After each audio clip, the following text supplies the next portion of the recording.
Have you ever seen this infinite sum, 1/2 plus 1/4 plus 1/8, and it keeps going forever? It looks like it should keep increasing without limit, but surprisingly, it equals exactly 1. How is that possible? Let's understand this visually.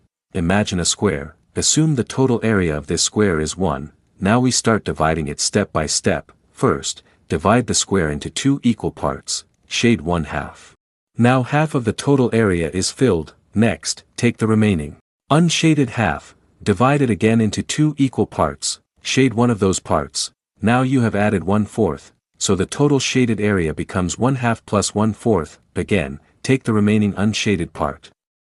Divide it into 2 equal parts. Shade 1, now you add 1/8, so the total becomes 1/2 plus 1/4 plus 1/8. If we continue this process forever, each time we are shading half of whatever is left, the shaded area keeps increasing, while the remaining unshaded part keeps getting smaller and smaller. After infinitely many steps, the remaining area becomes so small that it effectively disappears.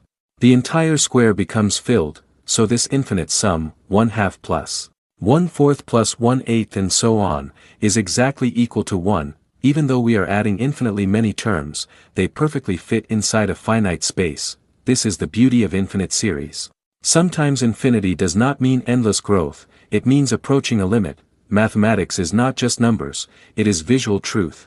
And if you learned something new, so subscribe.